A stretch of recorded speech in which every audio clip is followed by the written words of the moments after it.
In the Titanic movie, you won't see any fumes above the fourth funnel of the legendary ocean liner, and it's not a mistake. Back in 1911, the year before the Dream ship's departure, large ships would mostly sail with 4 chimneys. They needed those to draw heat and fumes from their massive boilers. The Titanic was a real engineering gem that only needed 3 chimneys to function. So the fourth was added for balance and more impressive looks. The White Star Line thought the public would have been disappointed to see only 3 pipes on the greatest ship of all time. The Titanic's sister ships, the Olympic and the Britannic, also had 1 fake funnel each for the same reason. The dummy chimney wasn't completely useless and served for ventilation. It took out the fumes from the machine spaces in the lower decks and from one of the first-class general rooms. 1 big ventilation funnel, instead of several small ones, helped to declutter the upper decks and left more open space for passengers to enjoy their strolls. When Titanic went down, the funnels, each weighing 60 tons, went down with the rest of the ship. They were made extra tall to make sure the passengers weren't covered in the soot being ejected. Their height and weight let them stay in the upright position. The forward funnel, followed by the others, fell only when the ship went for the final dive. Those chimneys were much lighter than the bow, so they spread among other debris. The light material they were made of flattened once it hit the bottom, and the iron-eating bacteria living deep down took care of it later. The bow of Titanic remained intact when it hit the seabed, but the stern was completely mangled. When the famous ocean liner hit that iceberg, things got really messy. It took the future movie star a whole 2 hours and 40 minutes to submerge completely. The collision let water flood 6 out of 16 watertight compartments. As the water gushed into the starboard side, the ship started to tilt down in the front and a bit to the right. By midnight, the damaged compartments were spilling water into others, and it was chaos because these compartments were only watertight horizontally. Soon enough, water started flooding through the anchor chain holes, and by 2 a.m., the bow was sinking, and the stern's propellers were lifted out of the water. The ship kept flooding until the moment the bow went underwater, and the stern shot up almost 45 degrees. The weight of those massive propellers stressed the ship's midsection. The steel just couldn't handle it and failed. Survivors described that moment as some loud noise, like breaking china or falling gear. That was the Titanic's upper structure giving in. By 12 past 2 a.m., the bow and stern were only connected by the inner bottom structure. Minutes later, the bow, weighing almost 16,000 tons, broke loose from the stern. The stern rose sharply to an almost vertical position and started sinking slowly. By 2:20, it disappeared underwater. The bow was cruising down at about 13 miles per hour and had hit the ocean floor almost a half an hour before the stern. The 2 parts of the Titanic now lie 2,000 feet apart, pointing in different directions. The bow remained mostly intact, just covered in mud. The stern turned into a tangled wreck because of the implosions it went through during the descent. The air trapped within the structure just couldn't handle the increasing pressure of the water deep down. Signal rockets played a big part in the Titanic's tragedy. When a ship goes down, you're supposed to shoot up red flares to signal trouble. But someone decided to stock Titanic with white lights instead of the usual red ones. So when the ship smacked into that iceberg, the crew fired off white flares. The SS Californian was passing nearby, and his captain knew the Titanic was in a dangerous iceberg zone. The crew didn't spot the sinking Titanic, but they sure saw those white rockets. The radio between the ships was useless because the Californian's operator switched it off. The captain had a gut feeling something was off, so he flashed a Morse code light signal at Titanic. But he received no reply because the Titanic had already gone underwater. There was another ship, Samson, sailing alongside the Titanic. It had plenty of illegally hunted frozen seal meat from Canadian waters abroad, so it was sailing with lights off to remain unnoticed. When they saw the Titanic's white rockets, they thought it was the Coast Guard and zoomed away. Samson didn't have a radio, so they couldn't find out about the ongoing disaster. The crew got the news about Titanic only when they got to the coast of Iceland the following month. There have been many theories to explain the Titanic tragedy, and one of the recent ones says that there was a fire involved. An Irish journalist went full detective for decades, digging into the mystery, and stumbled upon a game-changer. He came across a photo album that had been hiding from the public for a century after the tragedy. In the pictures, taken at the Harland and Wolff shipyard in Belfast, Northern Ireland, just over a week before the liner sailed, you can clearly see a massive 30-foot black spot on the ship's hull. Maloney researched the photos and eyewitness testimony from the time and claimed that a fire spontaneously broke out inside of one of Titanic's enormous coal bunkers. It was raging for a whole 3 weeks and messed with the metal, critically weakening a crucial segment of the ship's hull. Back then, most ships had just one hull, so it was the only skin the Titanic had. That's why the Iceberg managed to punch a hole through the ship so easily. If it hadn't been for the fire, the Titanic might have shrugged off that iceberg collision. The company operating the liner knew about the fire, but they decided to conceal that fact. They didn't want any negative stories in the press as they faced some serious competition in transatlantic voyages.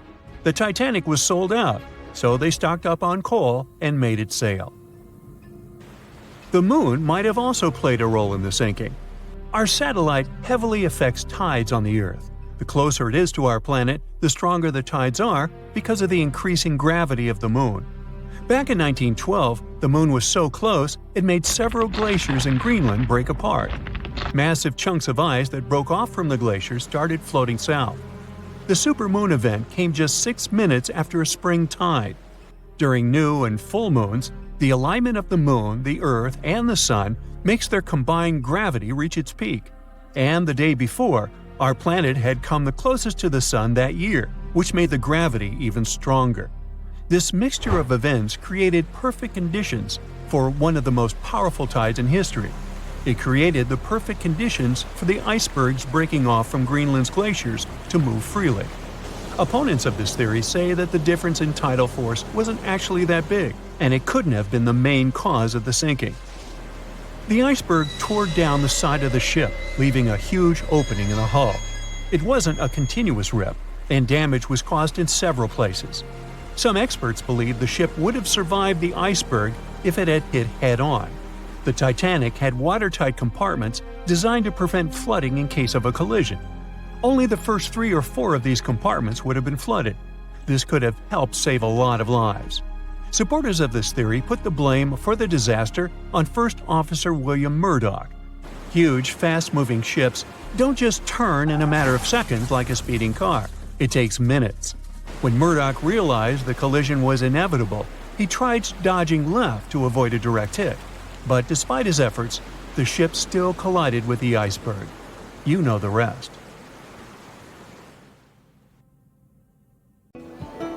On April 10, 1912, crowds gathered at Southampton Beach to wave off what was, at the time, the world's largest and most prestigious ship, the RMS Titanic. The cost of the most expensive first-class parlor ticket was $4,350. That's around $70,000 in today's money. But barely 5 days after steaming away, the ship was swallowed by the Atlantic Ocean. So let's rewind and go back to what actually happened on that fateful night. The captain wanted to set a speed record for the ship's maiden voyage and arrive early. The ship was deemed unsinkable, so he went full throttle into the dark Arctic waters. After spotting the 100-foot iceberg, the crew desperately tried to steer the vessel away and avoid the collision, but the Titanic was traveling too fast, and the iceberg tore down the side of the ship, creating a huge opening in the hull. It wasn't a continuous rip, and damage was caused in several places. In total, the damage spanned along an area of around 300 feet. But the ship's designers had prepared for the prospect of a collision and added watertight compartments down each side of the ship to act as a buffer zone. 4 of these compartments could be breached and the ship would still stay afloat. But because the iceberg tore down the side of the Titanic, it ripped holes in 6 compartments. The compartments didn't extend up the total height of all decks and weren't actually sealed at the top.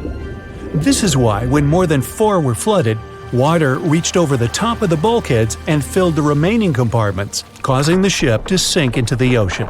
Think of it as water spilling over an ice cube tray. But what if the collision was head-on? Would it still have sunk? Ships are designed with potential crashes in mind, and most vessels have collision bulkheads in the bow. Most of all, it's like your car's bumper or crumple zone. It's a safety feature that can withstand a direct hit. The bow could have taken some of the impact, and some experts have suggested that if it hit head-on, only 2 to 4 of the watertight compartments would have been flooded. So, in theory, the Titanic might not have sunk, and it might have even been able to continue sailing to its final destination at a much slower speed.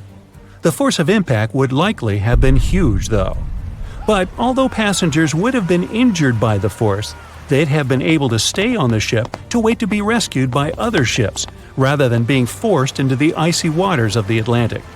Still, one of the Titanic's designers, Edward Wilding, suggested that the force of the impact might not have actually been that big. He told the British Inquiry that lots of people scarcely felt the collision, and he believed the ship would not have sunk if it did hit the iceberg head-on. The ship was also designed with remotely operated watertight doors between all compartments, so any floods could have been quickly sorted out. Because Titanic had 6 breaches from the side collision, and because it happened so quickly, sealing the doors wouldn't have made a difference, as it was essentially impossible to save it by that point. The ship immediately began to flood, with water pouring in at a rate of roughly 7 tons per second, 15 times faster than it could be pumped out.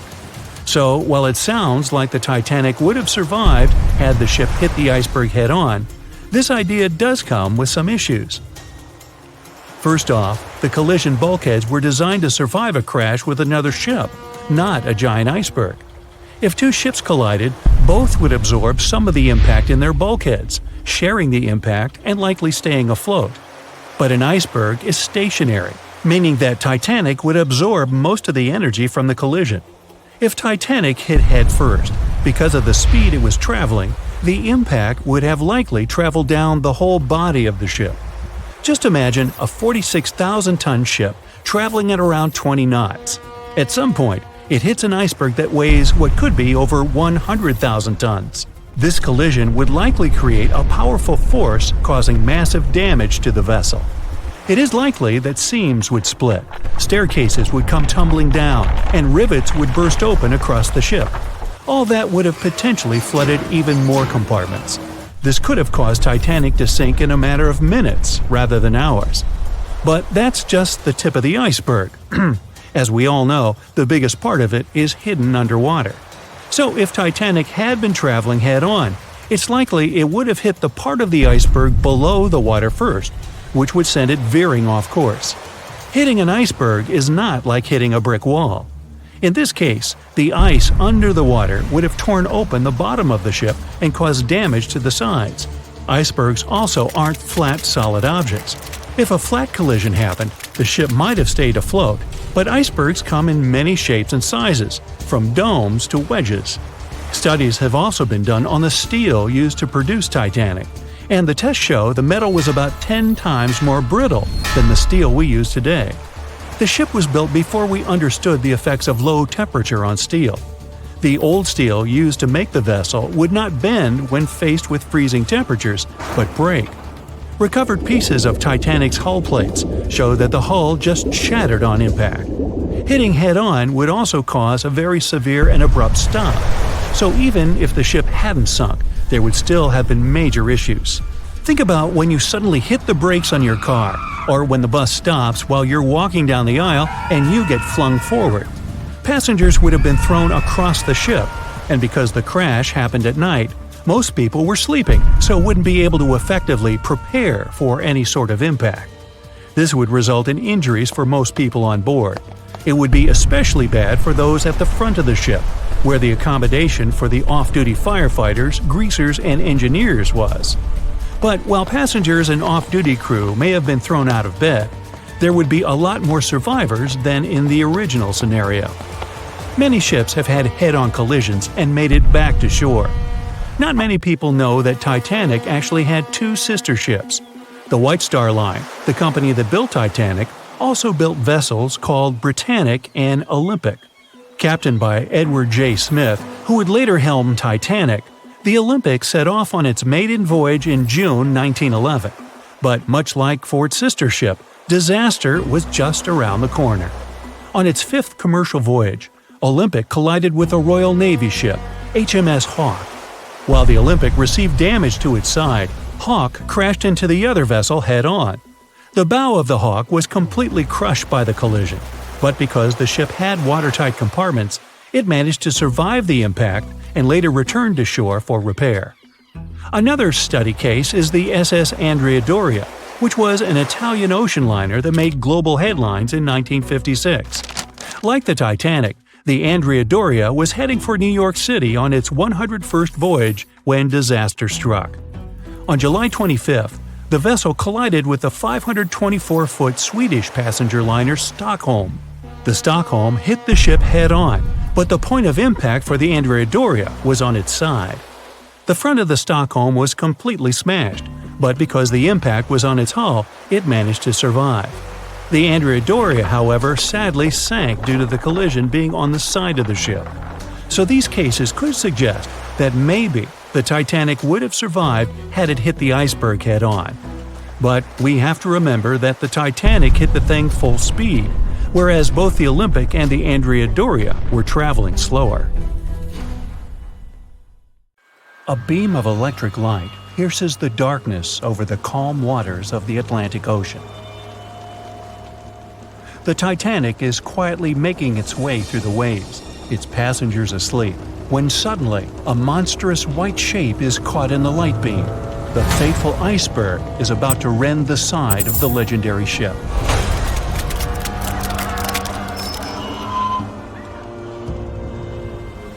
April 14, 1912, only 2 days before someone will take a photo of a giant iceberg with a pretty unusual elliptical shape. It turns out that this iceberg most likely formed out of snow that fell 100,000 years ago. Researchers used computer modeling to figure out its origin. They used data from 1912 and added some new information about winds and ocean currents. They concluded that the iceberg was probably a part of a small cluster of glaciers in southwest Greenland. These days, it's possible to calculate the routes of such icebergs in any given year in the past. So the infamous chunk of ice was on its way from Greenland to an area further south from Cornwall. If the ship had passed through that region only 2 days later, the iceberg would have moved far away from the point where they met. At first, the weight of the most well-known iceberg in the world was 75 million tons. With time, it started to slowly melt away, and when it sank the Titanic, its weight was only 1.5 million tons. By the time of the collision, it had probably been melting for months, but it was still a true monster. When the Titanic sank, the iceberg was 400 feet long, and more than 100 feet of its surface was above the water. Some people believe it was a supermoon that caused the Titanic to sink. That night, there was a rare lunar event. It hadn't happened for 1,400 years. In normal conditions, the iceberg wouldn't have traveled so far south without melting and losing the largest part of its mass. But the supermoon could have been the reason for an unusually high tide that pulled the iceberg away from the glacier way faster than usual. There's a specific type of bacteria that slowly consumes the remains of the Titanic. Salt corrosion, ocean currents, freezing temperatures, plus this rust-eating microorganism might consume the entire wreckage. American actress Dorothy Gibson was aboard the Titanic. She survived, and when she arrived in New York, she started filming a movie called Saved from the Titanic almost right away. The movie was released only a month after the Titanic sank, and in the movie, she even wore the same shoes and clothes she had during the actual disaster. The movie was a big success at that time, but the only known copy was destroyed in a fire. 14 years before the Titanic sank, a novella called Futility had been published, and it seemed to have predicted the whole event. The plot centered around a fictional ship called the Titan that sank during its voyage. The Titan was almost the same size as Titanic, and they both went to the bottom in April. The reason was hitting an iceberg, too. Both the real and fictional ships were described as unsinkable, and both of them had the legally required number of lifeboats, which, as it turned out later, were nowhere near enough. We've seen it in the movie, but there were some real-life love stories happening on the Titanic too. 13 couples even took a trip on the Titanic as part of their honeymoon. One of the couples owned Macy's department store in New York.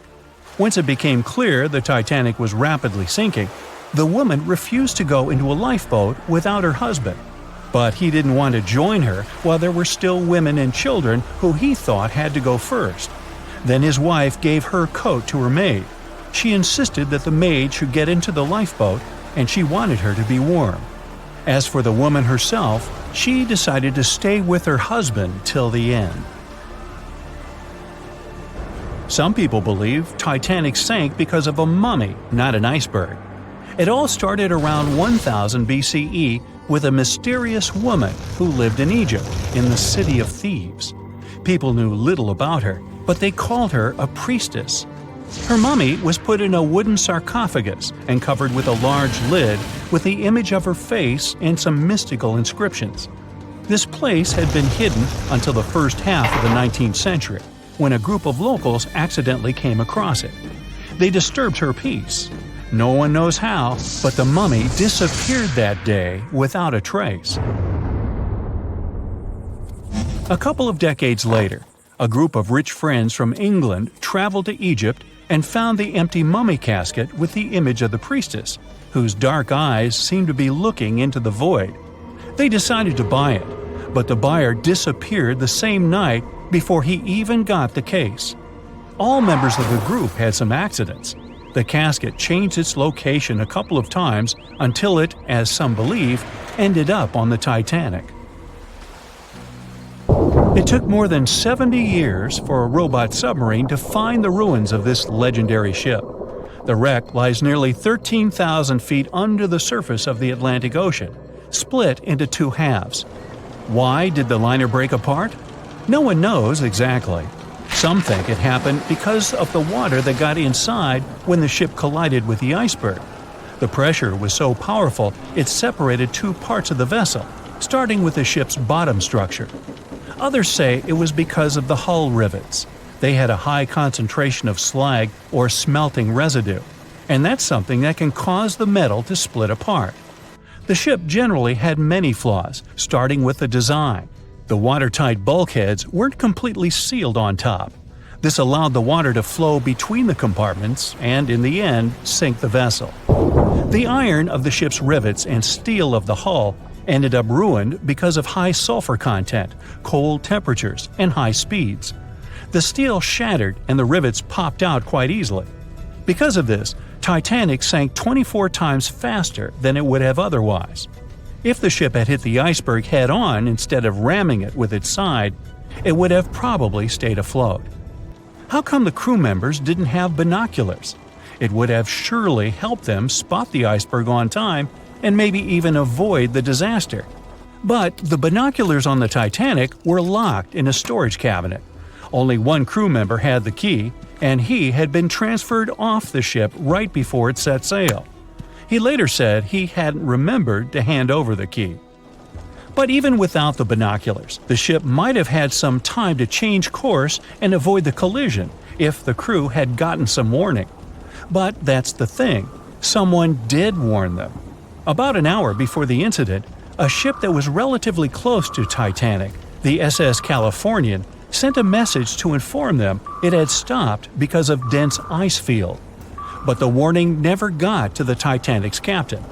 Some experts say it was because the radio operator didn't think it was that urgent. And later, the SS Californian said they didn't get a call for help from the Titanic because their radio operator was off duty. Some say the crew on the Titanic couldn't spot the iceberg on time because of an optical illusion.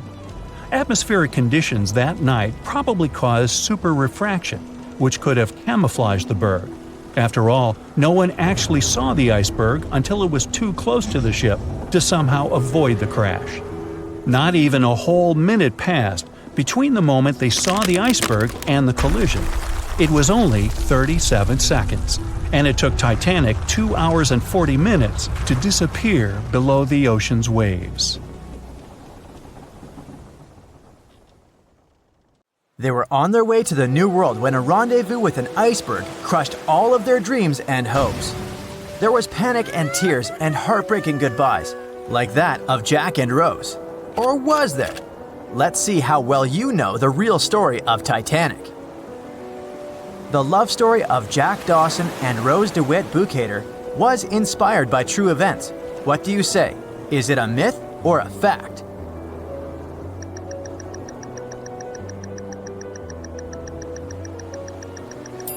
The most emotional Titanic love story was actually all made up by the screenwriter and director of the famous movie, James Cameron.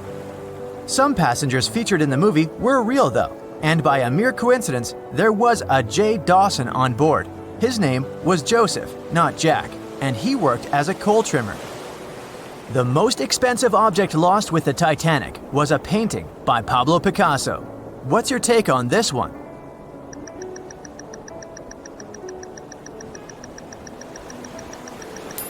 It's a myth, another one given to us by the famous movie. The most valuable item that went down with the Titanic was probably a Mary Joseph Blondell painting, created in 1814. Some other valuable items were a violin that belonged to Wallace Hartley, the musician who insisted that they had to play till the very last moment. There was also a 1912 Renault Type CB Coupe de Ville that would now cost millions of dollars, a handwritten manuscript by Joseph Conrad, first edition essays by Francis Bacon, 5 Steinway grand pianos, and, of course, some fine china plates and cups and first-class passengers' jewelry. The Titanic was the largest and the most luxurious passenger ship of its time. Does it sound real to you?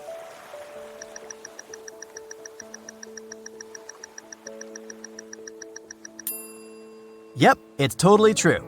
In April 1912, the Titanic was the largest ship ever built. It was 882 feet long and had a maximum passenger capacity of 2,435 people. That's not a lot compared to the largest cruise ship of today, the Symphony of the Seas. It's just a bit longer than the Titanic, but has more than double the passenger numbers. And yes, no other cruise liner has probably beaten the Titanic in terms of luxury to this day. It costs more than $200 million to build in today's money. The tickets were also quite expensive. Duh! First-class tickets ranged in price from $1,700 in today's money for a berth up to $50,000 for one of the 2 parlor suites. Second-class tickets were $700. Third-class passengers had to pay between $170 to $460. Most of the passengers of the unsinkable ship managed to survive. True or false?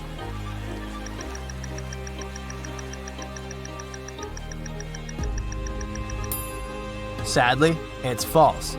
Only 37% of all the passengers actually survived the meeting with the Titanic. Around 61% of the first-class passengers, 42% of the second-class passengers, and 24% of the third-class passengers made it out alive. The Titanic was passing through the Bermuda Triangle when things went wrong, and that's probably why it sunk. What do you say, myth or reality?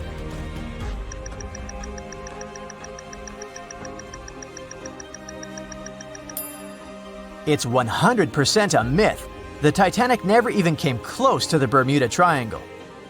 The liner sank about 400 miles south of Newfoundland, which is a huge distance to the north of Bermuda, the infamous area where ships and planes disappear without a trace.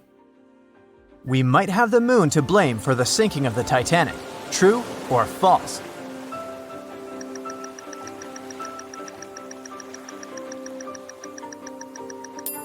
This one is true. The moon heavily affects the tides on Earth. The closer the moon is to the Earth, the stronger the tides are because of the increasing gravity of our satellite. Back in 1912, the moon was so close it made several glaciers in Greenland break apart. Massive chunks of ice that broke off from the glaciers started floating south.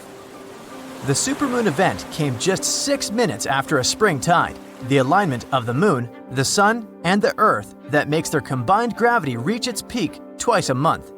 And the day before, our planet had come the closest to the sun that year, which made the gravity even stronger. This mixture of events created perfect conditions for one of the most powerful tides in history. Icebergs breaking off from Greenland's glaciers drift off to the coastal waters of Labrador and Newfoundland, where they often run aground. To move on, they need to either melt and become lighter or catch a high tide that would carry them further. The 1912's tide was as high as it gets. So they shifted many shipping routes south because of the huge amount of icebergs. But not the Titanic, of course, as they believed it was unsinkable. It took 4 hours and 40 minutes for the Titanic to sink. What do you say?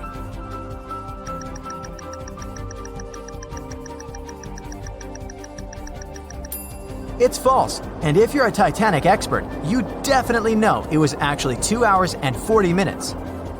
And this was slow enough, given the damage caused by the iceberg. It didn't sink faster, thanks to the ship's construction. There were 16 watertight compartments in the lower part of the ship. They worked as a lifeline. When the iceberg crashed into the hull, it broke into 6 boxes. The Titanic could have stayed afloat only if 4 compartments had been damaged. Water filled the first 6 compartments within 1 hour. During this time, the ship tilted slightly to the right side. Then, water began to flood the 7th box when all 6 boxes were filled. And from that moment, the sinking rate was growing with every second. The ship's bow sank under the water, and then the stern filled up. One of the leading reasons for the Titanic tragedy was signal rockets. True or false? What's your take on it?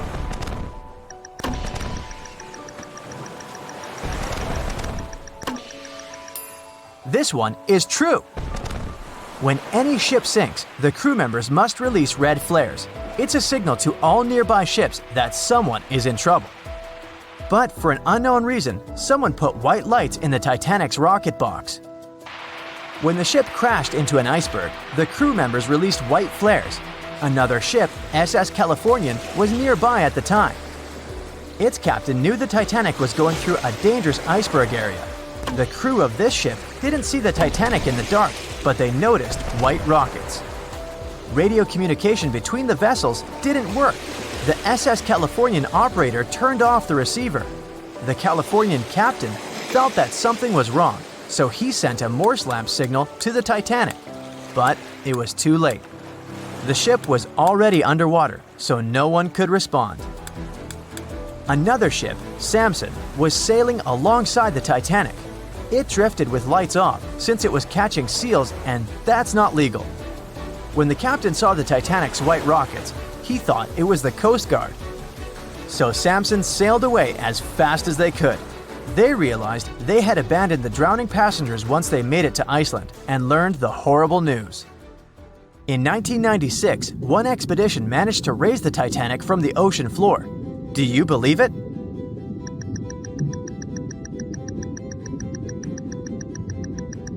If you don't, you're right. There were different ideas on how to raise the Titanic, from doing it with compressed air to putting it in wire mesh and covering it with liquid nitrogen, or using giant magnets. The only real attempt to raise the Titanic was made in 1996, and it failed dramatically. The expedition's goal was to lift a part of its hull, weighing about 21 tons. It would still have been the largest piece to see the sunlight again, if the operation had succeeded, that is. They lowered 4 large bags filled with diesel fuel to the bottom of the ocean and attached them to the hull plate. Then, the fuel bags were released and they started lifting the pieces on their own. The plate was about 200 feet below the surface when the weather got rough. The expedition members decided to tow the part to calmer waters around 80 miles away. Long before they reached the towing destination, half of the plate broke off and sank to the bottom again. 2 of the lifting bags seemed to have broken loose, and the hull went down. The Titanic will most likely crumble to dust halfway up if someone tries lifting it again. So, how many correct answers do you have? Let me know in the comments below. Can you guess how many theories of the Titanic's sinking exist? Right, loads, including a theory of my own, which I'm going to share with you today. And then you can decide which one seems most likely to you. One piece theory. The very first version of the events was the One Piece theory. It's very simple and basically claims that the sinking happened without any breakups. 2:15 a.m., the ship collides with an iceberg. 2:18 a.m., the lights go out. The ship reaches an angle of 45 degrees and then quickly begins its final plunge into the ocean depths. 2:20 a.m., only about 3 minutes later, the RMS Titanic disappears under the surface of the ocean for good. The liner doesn't break, it just goes down as a whole piece. Of course, this can't be true. In April 1912, the Titanic was not only the largest ship in the world, but also the largest ship ever built. It's hard to believe that such a heavy vessel could have gone down without breaking. That's just impossible. Well, I mean, you can't blame the theorists. Before we found the wreckage, there were no other theories. Wait a minute, or were there? The day after the disaster, the survivors gave their interviews. They talked about what had happened, and some of them claimed that the ship had actually broken in two when it had been flooded. For example, Jack Thayer, a 17-year-old boy, outlined the sinking as he remembered it, and L.D. Skidmon drew a sketch based on his description. The picture clearly showed the ship breaking in half. But no one believed Jack or other witnesses. There was no evidence, so their claims were received with a grain of salt. But in 1985, things changed. First breakup theory. That's when Robert Ballard found the wreckage of the Titanic in the depths of the ocean. When people saw the wreckage, it became clear that Jack and the other survivors had been right. The Titanic did indeed break in two when it sank. So it's time for a new theory. 2:15 a.m. The keel breaks, the starboard list eases, and the hull continues to bow and crumble. 2:17 a.m. The galley sections break off. The towers immediately drop under their own weight. The lights go out. The stern is pulled into the air. The bow breaks off and starts sinking. The aft is barely hanging on to the starboard side of the stern section superstructure. The stern section slowly lists over to port as it begins sinking again. It rises up one last time and pivots in a semicircle as it sinks. It all sounds pretty convincing, right? But people began to find plot holes in this theory. For example, the Titanic couldn't have held together until it reached such a high angle. The breakup would have had to begin much earlier. This only meant there was still a vast field for research and speculations. So people started to come up with their own possible scenarios. How about we look first at the ones no one likes? V-brake and Aaron 1912 V-brake. According to the first breakup theory, the Titanic reached a high angle, and the weight of its unsupported stern caused it to crack from the top down. But it's physically impossible. So, are there any other ideas? In 2006, Roger Long, a naval architect, decided to research a so-called V theory. 2:17 a.m. The breakup begins at a shallow angle, perhaps as little as 11 degrees. The upper structure fails and starts to crack. At this moment, only its double bottom is holding the Titanic together, but it starts to bend under the strain too, failing the ship. Water is pouring through the crack. It increases the weight in between the two sections, bending the Titanic the other way and pulling it into shape somewhat resemblant to the letter V. The upper decks get mangled and bent together. The bow heads for the bottom, and the stern is the last to sink. This theory has since been disproven many times, though. Roger Long believed it because the broken edges of the upper decks in the Titanic's bow section were all mangled and crushed.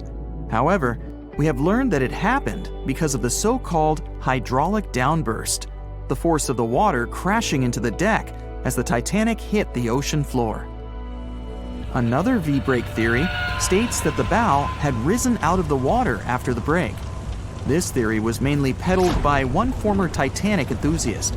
But not only has this theory been proved to be physically impossible due to the bow's incredible mass, it was also inspired by incorrect information. Remember Jack Thayer? Well, it was based on his sketch and the words of a couple of passengers.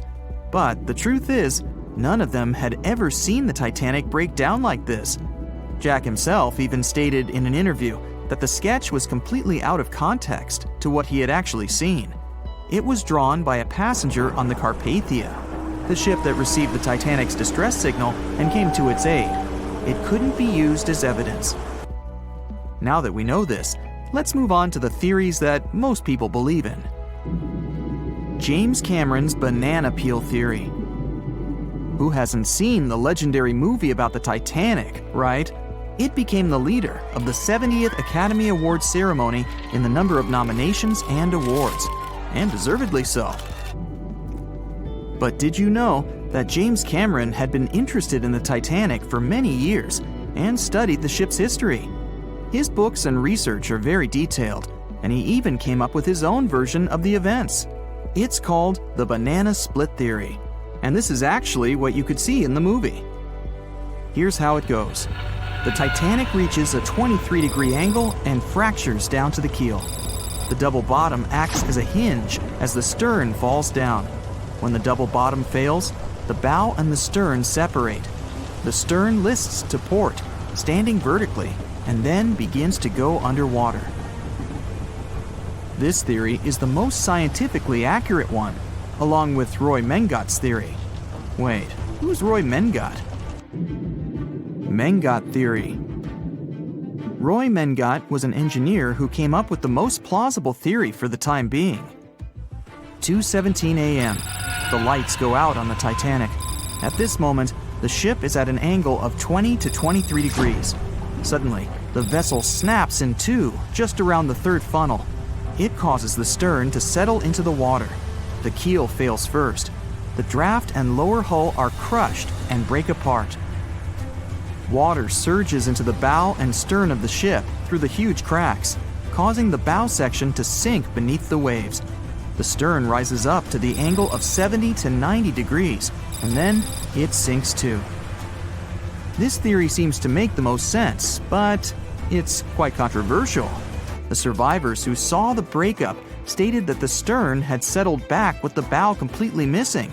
Mengott's theory, however, contradicts that statement, while James Cameron's scenario takes this into account. Are you thinking what I'm thinking? The truth must be somewhere in the middle. My version. Now, as promised, I'll provide you with my version of the events. Well, it's not really my theory, more like a combination of Roy Mengott's and James Cameron's ones. I believe that James Cameron was right about the breakup. 2:17 a.m. The ship is at a high angle. The lights go out. Then it snaps into two pieces. The bow starts sinking. The double bottom is still attached to the stern for a minute or so. Once the double bottom fails, the two parts separate and the bow goes down. Then, as Mengott said, the stern rises up at a high angle, and then it begins to sink vertically. It might have actually happened because the survivors stated that they had seen a clean break. This means it couldn't be hidden. And they had also seen the stern staying vertically in the air for a long enough time, probably a few minutes, before disappearing. Anyways, all of these are just speculations. Regardless of how the Titanic broke apart and sank, it was a great tragedy. It's already been 110 years since the Titanic collided with an iceberg and sank. Did you know that in 2022, the Blue Star Line Company is completing the construction of an exact replica of the Titanic? Called the Titanic II liner, the ship will be sent sailing along the same route with 2,400 people on board. Let's hope that everything goes well for them. You know SOS, don't you? 3 dots, 3 dashes, and 3 more dots. It's an easy enough signal to tap out in Morse code. It means save our souls or save our ship. The crew of the legendary Titanic had been desperately trying to send this signal for 2 hours the night of April 14, 1912. There were other ships not too far from the spot where the iceberg took down the mighty Titan of the sea, but the call for help seemingly disappeared before it could reach them. The passenger ship SS Mount Temple did pick up a signal and try to respond, but the Titanic never got the answer. So what was silencing the ship's cries for help? Some unknown Bermuda Triangle of the North Atlantic? Consider this. Eyewitnesses say the sky was painted with a brilliant aurora borealis that cold, fateful night. Beautiful, yes. But on that day, the northern lights may have sealed Titanic's fate for good. You see, the aurora borealis forms thanks to geomagnetic storms. Sounds complicated, but those are basically fluctuations in the Earth's magnetic sphere. And what causes those is the sun itself. The magnetic sphere is like a protective bubble that surrounds our planet. It blocks harmful solar rays, winds, and other cosmic dangers from reaching us. Without it, life on our planet wouldn't be possible. Earth would look more like Mars. You also have it to thank for compasses pointing north. Experts know the Earth's magnetosphere affects navigational equipment, or disrupts it. Which brings us back to the Titanic. Recently, a published weather researcher named Mila Zenkova proposed a theory that solar flares, which provoked a geomagnetic storm, could have played a major role in the Titanic's untimely demise. Solar flares make themselves known on Earth all the time. Some people are especially sensitive to the magnetic storms they cause. These unlucky folks can feel weakness, fatigue, headaches, and even mood swings. On usual days, the pressure is the same on both sides. The magnetosphere blocks all the bad stuff, and we're all happy. But sometimes, explosions occur on the sun. They can be massive, Earth-sized. These flares shoot out a wave of charged particles that collides with the magnetosphere at high speeds. Our protective bubble then goes on the defense. It shrinks, deforms, and pushes those particles toward the poles. Enter those brilliant lights dancing above the Titanic that night. In the north, we know it as Aurora Borealis. In the south, Aurora Australis, or the Southern Lights. When the magnetosphere pushes those solar and cosmic particles toward the poles, they collide with molecules of different gases. That's why you get the range of colors. For example, oxygen can be green or red depending on the distance, and nitrogen is blue or purple. What multiple people saw that night was exactly this phenomenon, including the second officer from the rescue ship Carpathia. He wrote it down in the logbook before getting the distress call from the Titanic. But I'm getting ahead of myself. Auroras are a visible sign of a geomagnetic storm. Now, about navigational equipment. This applies to satellite and radio frequency devices. Remember, they didn't have iPhones back in the Titanic days, so the average person couldn't notice their gadgets going haywire. But navigational devices and wireless telegraph did exist and were actively used. Rewind back to the Middle Ages, when sailors noticed that, on some days, compasses wigged out. The arrows spun in all directions, and people back then had no idea why.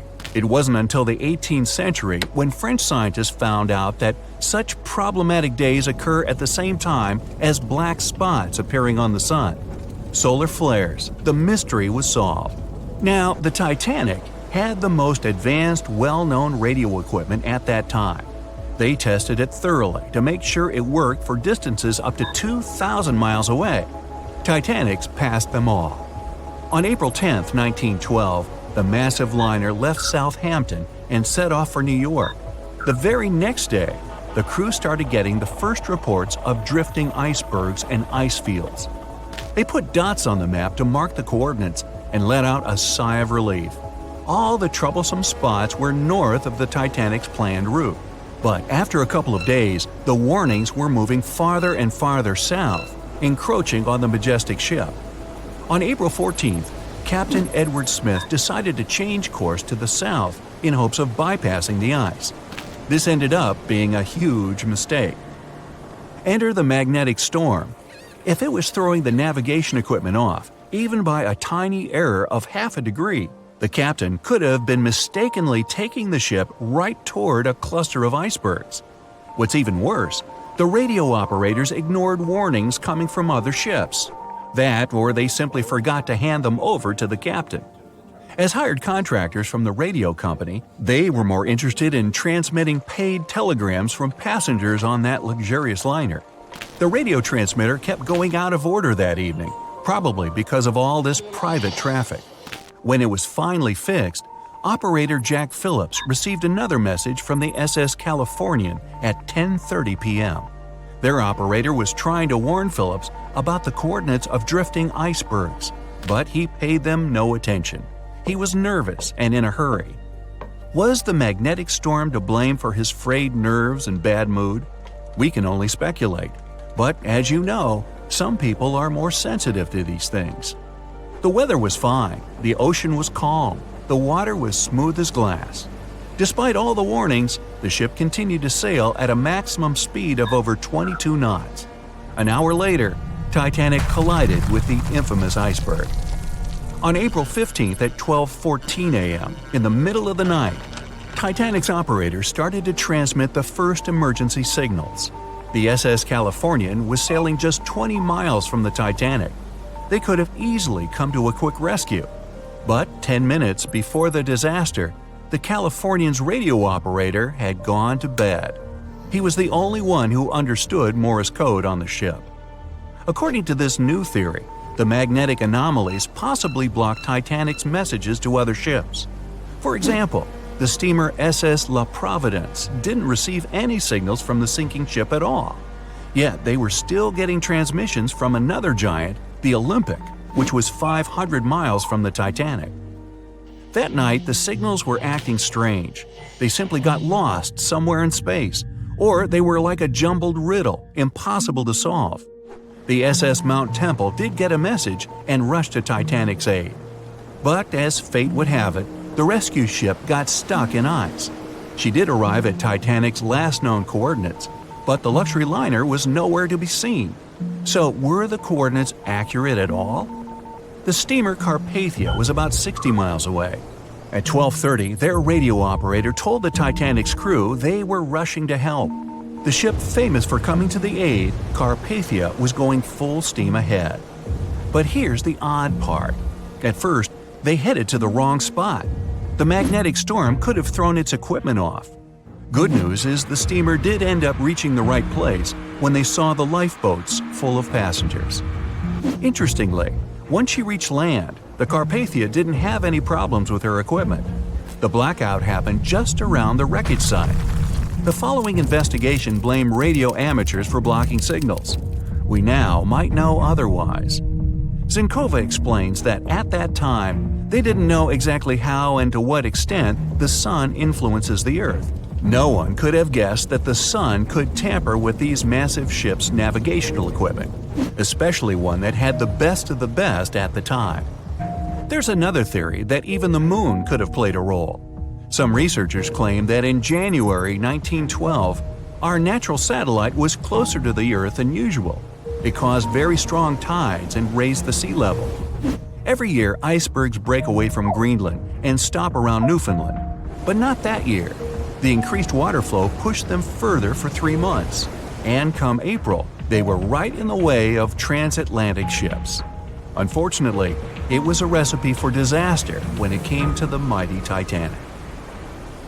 No one could ever have imagined that the unsinkable Titanic would collide with an iceberg, except for one man, William Thomas Stead. Well, not directly, of course. It's not like he jolted out of bed one day, envisioning the fall of the Titanic. Rather, he wrote an empowering short story called How the Mail Steamer Went Down in Mid-Atlantic by a Survivor on March 3, 1886, 26 years before Titanic sank. Okay, let's do a super quick recap. Titanic was traveling from Southampton to New York in April 1912 in the North Atlantic. The ship hit an iceberg, and less than 3 hours later, it was completely underwater.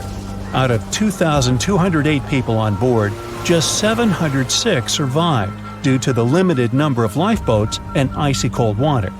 Another passenger ship, Carpathia, heard the distress call, picked up the survivors, and brought them safely to New York. The short story William Stead wrote was about Thomas, a British sailor, who got on a passenger liner bound for the U.S. At one point, the protagonist realized there weren't enough lifeboats for everyone on board the ship in case something happened. A couple of days later, heavy fog covered everything in sight. Luck was not on the liner's side, and it collided with a stray ship, just like Titanic struck an iceberg.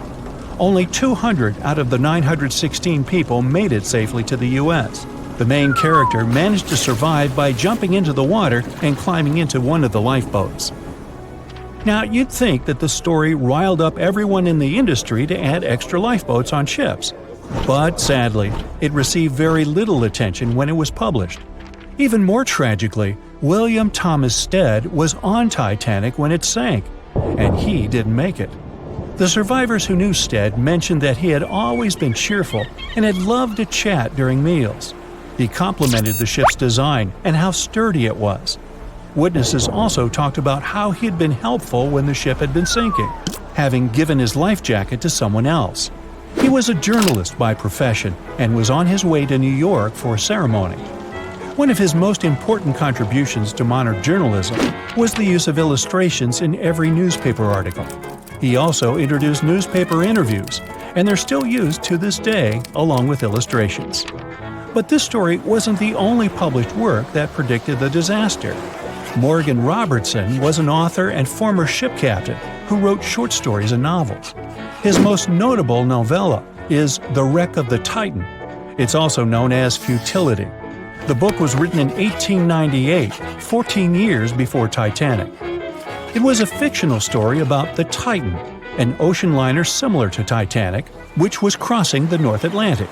It's also a coincidence that Titan was just as fast as Titanic and shared many other similarities, like size and design.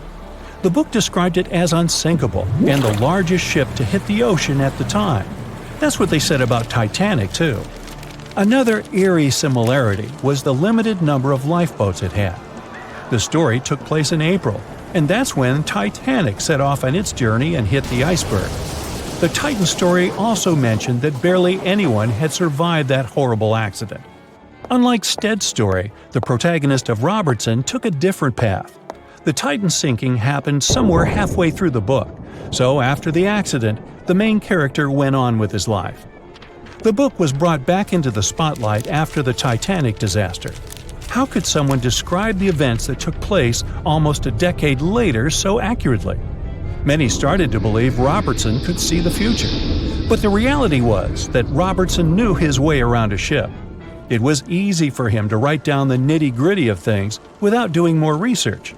Realistically, one of the biggest threats for ships at that time was hitting an iceberg or colliding with other ships.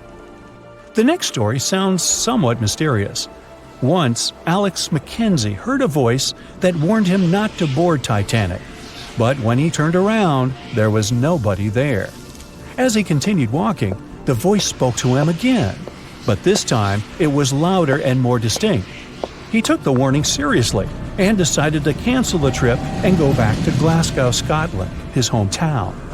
His grandparents weren't too happy to find him back home instead of on Titanic. After all, the ticket was very expensive. That disappointment very soon disappeared when they heard that the ship had struck an iceberg. John Coffey was a member of the crew of Titanic, but he decided to ditch the ride when the ship stopped at his hometown in Queenstown, Ireland. His inner voice told him to get off the liner, and he did. He was only 23 at the time, and for someone his age, it could be a major career boost and an opportunity to grow. Despite the horrible tragedy, the guy signed to work with the RMS Mauritania just months after the Titanic sinking. Talk about commitment. Some added info was revealed about what may have contributed to the fall of Titanic. The constructors insisted that the ship was unsinkable, but many people later theorized that the vessel's steel plates had been too frail for the freezing Atlantic water. It may have caused the rivets to pop, allowing ocean water to seep inside. Another theory is that there may have been a fire in the hull of the Titanic that had been raging for 3 weeks before the voyage. The fire softened the steel, allowing the iceberg to cut through it like a hot knife through butter.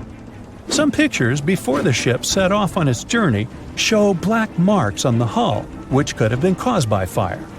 Either way, the iceberg would have caused significant damage in any case, no matter if there was a fire or not. Some people also blame those who designed the Titanic. The ship was built with large joints at the bottom, which probably snapped easily during the collision. Of course, these are all theories. But we know for a fact that the Iceberg was the main character of this drama, and that the works of Stead and Robertson should have been taken seriously. Either way, this should be a lesson for the future, helping to prevent similar tragic accidents. By the way, ocean liners and passenger ships wouldn't exist if it hadn't been for Thomas Newcomen. In 1712, he invented a steam engine that was so strong it could produce enough energy to power a ship. And a century later, in 1819, the first steamship traveled across the Atlantic Ocean to Liverpool, UK. It only took the vessel 29 days to cross the ocean.